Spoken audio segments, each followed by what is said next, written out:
ವಂದನೆಗಳಲ್ಲಿ ಜೋರಾದ ಚಪ್ಪಾಳೆ ಬರಲಿ. ಸ್ವಲ್ಪ ಒಂದು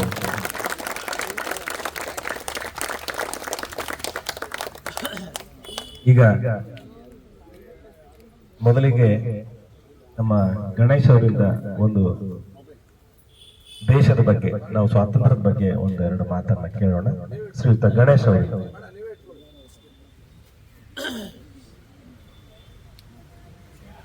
ಆತ್ಮೀಯ ದೇಶ ಬಾಂಧವರೇ, ಸ್ನೇಹ ಸಂಗಮದ ಸ್ನೇಹಿತರೆ ಹಾಗೂ ಅಂಜನಪ್ಪನವರೇ ಹಾಗೂ ಪೂರ್ತಿ ಮತ್ತು ಸುಮುಖ ಸಭೆಯ ಸದಸ್ಯರುಗಳೇ, ನಾವು ಇವಾಗ ಜೋರಾಗಿ ಒಂದೇ ಮಾತರಂ, ಒಂದೇ ಮಾತರಂ, ಒಂದೇ ಮಾತರಂ. ಈ ವರ್ಷ ಒಂದೇ ಮಾತರಂ ಹೇಳಲಿಕ್ಕೆ ಒಂದು ಬಲವಾದ ಕಾರಣಗಳಿದೆ ಸ್ನೇಹಿತರೆ.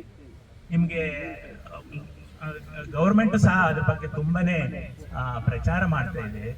ಒಂದೇ ಮಾತರಂ ಬಂಕಿಂ ಚಂದ್ರ ಚಟರ್ಜಿ ಹೇಳಿ 150 ವರ್ಷಗಳಾದ ಆಮೇಲೆ ಬ್ರಿಟಿಷರ ಒಂದು ಧೈರ್ಯವನ್ನು ಕೆಡಿಸಿದ ಮಂತ್ರ ಒಂದೇ ಮಾತರಂ. ಇದನ್ನ ನಾನು ಯಾಕೆ ಹೇಳ್ತೀನಿ ಅಂದ್ರೆ, ಒಂದೇ ಮಾತರಂನ ಅದನ್ನ ನಮ್ಗೆ ಕೆಲವೊಂದು ಕನ್ಫ್ಯೂಷನ್ ಇದೆ. ರಾಷ್ಟ್ರಗೀತೆ, ರಾಷ್ಟ್ರಗಾನ, ನ್ಯಾಷನಲ್ ಆಂಥಮು ಜನಗಣಮನ, ಅದನ್ನ ಬರೆದವರು ರವೀಂದ್ರನಾಥ ಟಾಗೋರ್. ರಾಷ್ಟ್ರ ನ್ಯಾಷನಲ್ ಸಾಂಗ್ ಅಥವಾ ನ್ಯಾಷನಲ್ ರಾಷ್ಟ್ರೀಯ ಗೀತೆ ಅಂತ ಹೇಳಿದ್ರೆ ಒಂದೇ ಮಾತರಂ. ಅದನ್ನು ಈ ವರ್ಷ ರಾಷ್ಟ್ರಪತಿಗಳ ಸಹಿ ಆಗಿ ರಾಷ್ಟ್ರಗೀತೆಗೆ ಸಮಾನತೆಯಾಗಿ ಒಂದೇ ಮಾತರಮ್ಮನ್ನ ನಾವು ಹೇಳ್ಬೇಕು. 6 ಚರಣಗಳು, ಮೊದಲು ಪಾರ್ಲಿಮೆಂಟ್ ಅಲ್ಲಿ 2 ಚರಣಗಳು ಮಾತ್ರ ಇತ್ತು. ಈಗ 6 ಚರಣಗಳನ್ನು ಅಧಿಕೃತವಾಗಿ ನಾವೇನಾದ್ರೂ ರಾಷ್ಟ್ರ ಗೀತೆಗೆ ಅವಮಾನ ಮಾಡಿದಷ್ಟೇನೆ ಒಂದೇ ಮಾತರಮಿಗೆ ಬೆಲೆ ಅಂತ 3 ವರ್ಷ ಕಠಿಣ ಶಿಕ್ಷೆ ಅಥವಾ ದಂಡ ಇರುವಂತ ಒಂದು ಒಂದೇ ಮಾತರಂ. ಈ ಒಂದೇ ಮಾತರಂ ಹೇಳಲಿಕ್ಕೆ ನಮ್ಗೆ ಮೊದಲು ಯಾವುದೇ ರೀತಿಯ ಒಂದು ಅಧಿಕಾರ ಇರಲಿಲ್ಲ ಸ್ನೇಹಿತರೆ. ಈ ದೇಶಕ್ಕಾಗಿ ಈಗಿನ ನಾವೇನೋ ಹೇಳ್ತೀವಿ ಜನ್ಜಿ, ಆಮೇಲೆ ಜನ್ ಆಲ್ಫಾ ಬೀಟಾ ಏನೋ ಹೇಳ್ತೀವಿ, ಆದ್ರೆ ಅದರ ಪರಿಜ್ಞಾನ ನಮ್ಮ ಜನ್ಜಿಗೆ ಇಲ್ಲ. ಅದ್ರ ಬಗ್ಗೆ ಅವರು ಕಷ್ಟಪಟ್ಟು ನಮಗೆ ಸ್ವಾತಂತ್ರ್ಯ ಕೊಟ್ಟಂತ ಒಂದೆರಡು ಸತ್ಯ ಘಟನೆಗಳನ್ನ ನಾನು ನಿಮ್ಮ ಮುಂದೆ ಹೇಳಲಿಕ್ಕೆ ಇಷ್ಟಪಡ್ತೀನಿ. ಒಂದೇ ಮಾತರಂ ಅಂತೇಳಿ ಇದೇ ತರ ಹೇಳಿ ನಮ್ಮ ರಾಜ್ಯದಲ್ಲಿ ಶಿಕಾರಿಪುರ, ಶಿವಮೊಗ್ಗ ಜಿಲ್ಲೆ ಶಿಕಾರಿಪುರ ತಾಲೂಕಿನಲ್ಲಿ ಒಂದು ಹಳ್ಳಿ ಇದೆ, ಈಶೂರ ಅಂತೇಳಿ. ಈಶೂರ ಹಳ್ಳಿಯಲ್ಲಿ ಇದೇ ತರ ನಾವು ಏನ್ ಮಾಡ್ತಾ ಇದ್ರೆ ಒಂದೇ ಮಾತರಂ ಅಂತ ಹಾಡ್ತಾ ಇರ್ತಾರೆ. ಅವರು ದೇಶದ ಬಗ್ಗೆ ಆವಾಗಲೇ ಕ್ವಿಟ್ ಇಂಡಿಯಾ ಗಾಂಧೀಜಿ ಅವರು ಮಾಡಿದಂತ ಒಂದು ಪ್ರೇರಣೆಯಿಂದ ಅವರೆಲ್ಲ ಮಾಡ್ತಾ ಇರ್ತಾರೆ. ಆ ಸಮಯದಲ್ಲಿ ಏನಾಗುತ್ತೆ ಅಂತ ಹೇಳಿದ್ರೆ, ಈ ವಿಷಯ ತಿಳಿಯುತ್ತೆ, ಬ್ರಿಟಿಷರು ಬರ್ತಾರೆ. ಬ್ರಿಟಿಷರು ಬಂದಾಗ ಅಲ್ಲಿನ ಆವಾಗಿನ ಕಾಲದಲ್ಲಿ ಈ ಶಾನ್ಭಾಗರು ಬಂದು ಟ್ಯಾಕ್ಸ್ ಕಲೆಕ್ಟ್ ಮಾಡುವಂತ ಸಿಸ್ಟಮ್ ಇತ್ತು. ಟ್ಯಾಕ್ಸ್ ಕಲೆಕ್ಟ್ ಮಾಡಿದಾಗ ಅವ್ರ ಈಶ್ವರನ ಜನ ಹೇಳ್ತಾರೆ, ನಿಮ್ಗೆ ನಾವು ಟ್ಯಾಕ್ಸ್ ಕೊಡೋದಿಲ್ಲ. ಇದು ನೋಡಿ, ಆಗಿನ ಕಾಲದಲ್ಲಿ ಅವ್ರ ಪರಿಕಲ್ಪನೆ ಇಡೀ ಜಗತ್ತನ್ನೇ ಆಳ್ತಿದ್ದಂತ ಬ್ರಿಟಿಷರಿಗೆ ಇದು ನಮ್ಮ ಹಳ್ಳಿ, ಇದು ನಮ್ಮ ಸ್ವತಂತ್ರ ಹಳ್ಳಿ ಅಂತ ಘೋಷಣೆ ಮಾಡ್ತಾರೆ. ಒಂದು ದೊಡ್ಡ ಬೋರ್ಡ್ ಹಾಕ್ತಾರೆ. ಆ ಬೋರ್ಡಿನಲ್ಲಿ ಶಾನ್ಭಾಗರು ಬರ್ತಾರೆ, ಕೇಳ್ತಾರೆ, ಆಮೇಲೆ ದುಡ್ಡು ಕೊಡಲ್ಲ ಅಂತ ಕಳಿಸ್ತಾರೆ. ಶಾನ್ಭಾಗರು ಏನ್ ಮಾಡ್ತಾರೆ, ಮತ್ತೆ ಪೊಲೀಸರ ಇದರಲ್ಲಿ ಬರ್ತಾರೆ. ಪೊಲೀಸರಲ್ಲಿ ಬಂದಾಗ ಏನೋ ಮಾತುಕತೆ ಆಗತ್ತೆ, ನೀವೇ ಅಂತ ಗಲಾಟೆಯಲ್ಲಿ ಆಗತ್ತೆ, ಪೊಲೀಸರು ಸತ್ತೋಗ್ಬಿಡ್ತಾರೆ. ಗಲಾಟೆಯಲ್ಲಿ ಪೊಲೀಸ್ ಗಾಯ ಸಾಯ್ತಾರೆ. ಇದನ್ನು ತಿಳಿದಂತ ಪೊಲೀಸ್ ಅಧಿಕಾರಿಗಳು, ಪೊಲೀಸ್ ಅಧಿಕಾರಿಗಳಂದ್ರೆ ಯಾರು, ಆವಾಗ್ಲೆಲ್ಲ ಏನಂತ ಹೇಳಿದ್ರೆ ಅವರೆಲ್ಲ ಜಸ್ಟ್ ನಮ್ಮವರೇ ಆಗಿದ್ರು. ಆದ್ರೆ call me dirty, no problem, give me plenty ಅಂತ ಒಂದು ಆಟಿಟ್ಯೂಡ್ ಇರುವಂತ ಜನ. ಅವರು ಬರ್ತಾರೆ, ಸಾವಿರಾರು ಜನರನ್ನ ಕರ್ಕೊಂಡು ಬಂದ್ಬಿಟ್ಟು ಇಡೀ ಹಳ್ಳಿನೇ ನಾಶ ಮಾಡಿ ಹೋಗ್ತಾರೆ. ಇದು ನಡೆದಂತ ಘಟನೆ. ಅದರಲ್ಲಿ 11 ಜನರನ್ನ ಗಲ್ಲಿಗೆ ಎಸಿದ್ದಾರೆ. ನಾನು ಆ ಜಾಗಕ್ಕೆ ಹೋಗಿದ್ದೆ. ಆ ಈಶ್ವರನ ಹಳ್ಳಿಗೆ ಹೋಗಿದಾಗ ಅವರನ್ನ ಒಂದು ಗಲ್ಲಿಗೆ ಹಾಕಿದ ಜಾಗದಲ್ಲಿ ಅದನ್ನ ಒಳ್ಳೆ ಒಂದು ಇದನ್ನ ಮಾಡಿ ಸ್ಮಾರಕ ತರ ಮಾಡಿಟ್ಟಿದ್ದಾರೆ. ಅದನ್ನ ನಾವು ಇದನ್ನ ಈ ಮಕ್ಕಳಿಗೆ ತೋರಿಸಿದ್ರೆ ಅವರು ಬಲಿದಾನ ಕೊಟ್ಟಂತ ಒಂದು ವಿಶೇಷತೆ ನಮ್ಗೆ ಗೊತ್ತಾಗುತ್ತೆ. ಆ ಸಮಯದಲ್ಲಿ ಒಬ್ಬ ಹಾಲಪ್ಪ ಅಂತ ಇರ್ತಾನೆ. ಆ ಹಾಲಪ್ಪ ಅಂತ ಅವನು ಎಲ್ಲೋ ಕಾಡಲ್ಲಿ ತಲೆಮರೆಸ್ಕೊಂಡಿರ್ತಾನೆ. ಅವನನ್ನ ಹುಡಿಯಕ್ಕಾಗಲ್ಲ, ಗಲ್ಲು ಶಿಕ್ಷೆಗೆ ಇದಾಗಿರುತ್ತೆ. ಆದ್ರೆ ಬೇರೆ ಯಾವುದೋ ಜನರನ್ನ ಹಾಲಪ್ಪನ ಕರ್ಕೊಂಡ್ಬಿಟ್ಟು ಗಲ್ಲಿ ಹಾಕಿದ್ದಾರೆ. 11 ಜನರನ್ನ ಹಾಕದಂತ ಸ್ಮಾರಕವನ್ನ ಅಲ್ಲೂ ಚೆನ್ನಾಗಿ ಮಾಡಿಟ್ಟಿದ್ದಾರೆ ಸ್ನೇಹಿತರೆ. ಇದು ಈಶೂರು ಬಿಟ್ಟರು, ಏಸೂರು ಬಿಟ್ಟರು ಈಶೂರು ಬಿಡವೆ ಅಂತೇಳಿ ಆ ಕಲ್ಪನೆ ನಮ್ದೇ ಒಂದು ಹಳ್ಳಿ ಅಂತೇಳಿ ಮಾಡ್ಕೊಂಡಿದ್ರು ಸ್ನೇಹಿತರೆ. ಅದಕ್ಕೆ ಬಂದರೆ ನಂತರ ಬಂದರೆ ಹೇಳಿದ್ರೆ ಕಿತ್ತೂರು ರಾಣಿ ಕೊನೆಗೆ ಅವಳು ಬೈಲಹೊಂಗಲ ಜೈಲಲ್ಲಿ ಹಾಗೇನೆ 54ನೇ ವರ್ಷದಲ್ಲಿ ಜೈಲಲ್ಲೇ ಸುತ್ತಿರ್ತಾಳೆ. ಅವಳ ಬಲಗೈ ಬಂಟ ನಮ್ಮ ರಾಯಣ್ಣ. ಸಂಗೊಳ್ಳಿ ರಾಯಣ್ಣನ ಒಂದು ಕತೆ ಕೇಳಿದ್ರೆ ಸ್ನೇಹಿತರೆ ನಮ್ಗೆ ರೋಮಾಂಚನ ಆಗುತ್ತೆ. ನಮ್ಮವರೇ ಅವನನ್ನ ಹಿಡ್ಕೊಡ್ತಾರೆ. ಸ್ನಾನ ಮಾಡ್ತಿರೋ ಸಮಯದಲ್ಲಿ ನಮ್ಮನ್ನೇ ಹಿಡ್ಕೊಟ್ಟು ಕೊನೆಗೆ ಗಲ್ಲಿಗೇರಿಸ್ತಾರೆ. ಗಲ್ಲಿಗೇರಿಸಿ ಪಬ್ಲಿಕ್ ಅಲ್ಲಿ ಇದೇ ತರದಲ್ಲಿ ನಿಲ್ಲಿಸ್ಬಿಟ್ಟು ಗಲ್ಲಿಗೇರಿಸ್ತಾರೆ. ಅವಾಗ ಅವನು ಹೇಳ್ತಾರೆ, ಹರಹರ ಮಹಾದೇವ ಅಂತ ಕೇಳ್ತಾರೆ. ಅವನಿಗೊಂದು ಕೇಳ್ತಾರೆ ಅಭಿಪ್ರಾಯ, ನೀನು ಈ ತರ ಗೆರಿಲ್ಲಾ ಮಾದರಿಯಲ್ಲಿ ಯುದ್ಧ ಮಾಡ್ತಿದ್ರೆ ನಿನ್ನ ಕ್ಷಮಿಸ್ತೀವಿ ಅಂತ. ಆದ್ರೂ ನಾನು ಒಪ್ಪದಿಲ್ಲ ಅಂತ ಹೇಳ್ಬಿಟ್ಟು ದೇಶ ಸೇವೆಗಾಗಿ ಅವನು ಜೀವ ಕೊಡ್ತಾನೆ. ಆ ಜೀವ ಕೊಟ್ಟ ಜಾಗದಲ್ಲೇನೆ ಒಂದು ದೊಡ್ಡ ಅರಳಿ ಮರ ಇದೆ. ಬೈಲಹೊಂಗಲ ತಾಲೂಕಲ್ಲಿ ನಂದಗರ ಅಂತ ಅಲ್ಲಿ ಇದೆ. ಅದನ್ನ ನೋಡಿದ್ರೆ ನಮ್ಗೆಲ್ಲ ರೋಮಾಂಚನ ಆಗುತ್ತೆ.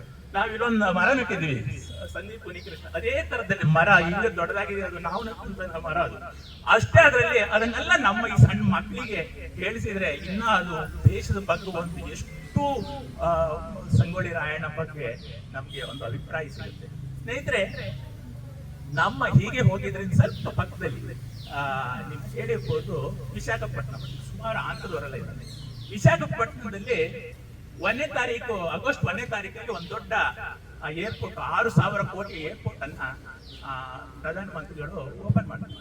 ಆ ಓಪನ್ ಮಾಡಿದ ಏರ್ಪೋರ್ಟ್ ಅನ್ನು ಕಟ್ಟಿದವರು ನಮ್ಮ ಸಂಸ್ಥೆಯವರು, ಎಲೆಕ್ಟ್ರಿಕವರು. ಆ ಕಟ್ಟಿದ ಏರ್ಪೋರ್ಟಿನ ಹೆಸರು ಅಲ್ಲೂರಿ ಸೀತಾರಾಮರಾಜು ಅಂತ. ಅದರ ಕತೆ ನೀವು ಕೇಳಿದ್ರೆ ರೋಮಾಂಚನ ಆಗುತ್ತೆ ಸ್ನೇಹಿತರೆ. ಅವನು ಇಡೀ ಆದಿವಾಸಿಗಳನ್ನ ಸೇರ್ಕೊಂಡ್ಬಿಟ್ಟು ಬ್ರಿಟಿಷರ ಮುಂದೆ ಓದಾಡ್ತಾ ಇರ್ತಾನೆ. ಇದನ್ನ ತಿಳಿದಂತ ಬ್ರಿಟಿಷ್ ಅಧಿಕಾರಿಗಳು ಅವರ ಇಡೀ ಆ ಕಾಡಲ್ಲೇ ಏರ್ಪೋರ್ಟ್ ಆಗಿದೆ. ಈಗ ಆ ಕಾಡಲ್ಲೇ ಸುತ್ತುವರೆದು ಸ್ನೇಹಿತರೆ ಮರಕ್ಕೆ ಕಟ್ಟಿ ಹಾಕಿ ಅವನ ಗುಂಡಾಕಿ ಸಾಯಿಸ್ತಾರೆ. ಯಾವುದೇ ಒಂದು ನ್ಯಾಯಾಂಗ ವಿಚಾರಣೆ ಆಗ್ತಾನೆ ಅವನನ್ನ ಸಾಯಿಸ್ತಾರೆ. ಇದು ಅಷ್ಟು ಆ ಹೆಸರನ್ನ ನಾವು ಇವಾಗ ಇಟ್ಟಿದ್ರೆ ಅದೊಂದು ಬರುವಂತ ಇವಾಗ 15ನೇ ತಾರೀಕಿನಿಂದ ಕಮರ್ಷಿಯಲ್ ಏರ್ಪೋರ್ಟ್ ಆಗುತ್ತೆ. ಅಷ್ಟೇ ಹಿಂದೆ ಈ ಸ್ವಾತಂತ್ರ್ಯದ ಹಿಂದೆ ತುಂಬಾ ದೊಡ್ಡದಾದ ಒಂದು ಕಿಚ್ಚಿದೆ. ಈಗ ನಮ್ ಬಲರಾಮ್ ಹೇಳಿದ್ರು, ಸಾವಿರಾರು ಲಕ್ಷಾಂತರ ಜನರು ತ್ಯಾಗ ಬಲಿದಾನದಿಂದ ನಮ್ಗೆ ಈ ಸ್ವಾತಂತ್ರ್ಯ ಬಂದಿದೆ. ಅದಲ್ಲದೇನೆ ಇಲ್ಲಿ ಪಕ್ಕದಲ್ಲಿ ನಂದಲವಾಡ ಅಂತ ಹೇಳಿ ಉಯ್ಯಾಲವಾಡ ಅಂತ ಇದೆ, ಆಂಧ್ರ ನಂದ್ಯಾಲ ಜಿಲ್ಲೆ, ಟಿ.ವಿ. ನರಸಿಂಹರಾವ್ ಅಲ್ಲಿಂದ ಗೆದ್ದು ಆ ಜಾಗದಲ್ಲಿ ನರಸಿಂಹರೆಡ್ಡಿ ಅಂತ ನರಸಿಂಹರೆಡ್ಡಿನ ಇದೇ ಪಬ್ಲಿಕ್ ಅಲ್ಲಿ ಹ್ಯಾಂಗ್ ಮಾಡಿ 30 ವರ್ಷಗಳ ಕಾಲ ಅವನ ದೇಹ ಅಲ್ಲೇ ಇದ್ದಿರುತ್ತೆ.